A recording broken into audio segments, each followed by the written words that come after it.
only smiled confusedly as though we had never spoken. And the historic moment passed. Directly in front of me as I gave my speech, about 20 feet away, was Hillary Clinton, whose gaze made me think she felt compelled to be there and had spent her life doing dutiful things like this. And I felt sorry for her and hoped and prayed something I said might break through and touch her somehow. When in my speech I jokingly and shamelessly handed the president a copy of my biography of the German pastor and martyr Dietrich Bonhoeffer, and then, larding on the goofball shamelessness, did the same with my William Wilberforce biography, saying I knew he had a lot of time on his hands on long plane rides and was probably looking for something to read, the president dutifully held Bonhoeffer up for the cameras, and nearly instantly the wire services sent that photo around the world. I thought it might be appropriate to close my peroration by leading the crowd and president in singing the first verse of Amazing Grace a cappella, since most people know the lyrics. I was inspired in this by Garrison Keillor, who had moved me greatly when he did this at the Boston Opera House in 1985, as I explain in this book.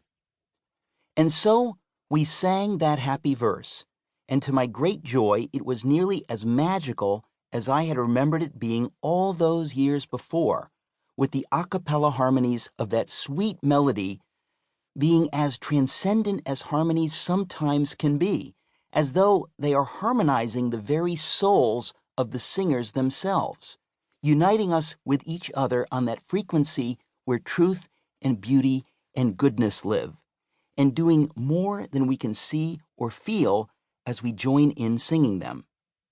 And then I sat down, and the president spoke, and then it was over. But as the president was leaving, I realized the White House photographer had not taken any pictures of me with the president, which I certainly had hoped for, so when the president came down from the dais to say goodbye to each of us, I pulled out my phone, planning to take a selfie.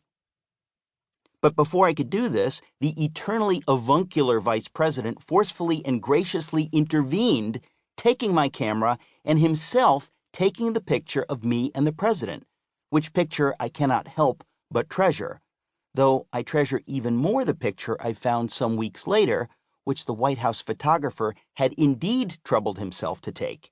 It was of the vice president taking my picture with the president. Of course, the question becomes, how had I gotten onto that stage in the first place? And this book means, among other things, to be an answer to that question. I might say I had gotten there by writing my biography of Dietrich Bonhoeffer, which unexpectedly became a bestseller the previous year, drawing me to the attention of those who invited me. But one might still wonder how I came to write that book. And I could answer that by saying I had a dramatic experience in the summer of 1988, around when my friend Ed Tuttle gave me a copy of Bonhoeffer's The Cost of Discipleship.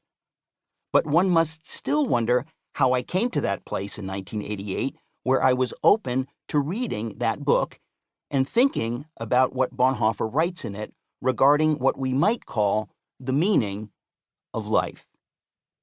In any event, I think I must begin the story before the beginning, before I began to exist in the darkness of my dear mother's womb, and before I was banished therefrom into the bright brokenness of our mysterious and meaning-haunted world. Footnote: who has not at some point longed for meaning? Can such a person exist? By meaning, I of course mean meaning in our own lives personally, but also the meaning of life in general, or the question of whether there is such a thing. This does not mean every one of us is aware of such longings or questions, but I do know that I myself became aware of such longings at some point, much as someone becomes aware of being awake after having slept. I suppose the circumstances of my life conspired in such a way that I was obliged to attend to this question, perhaps against my own wishes.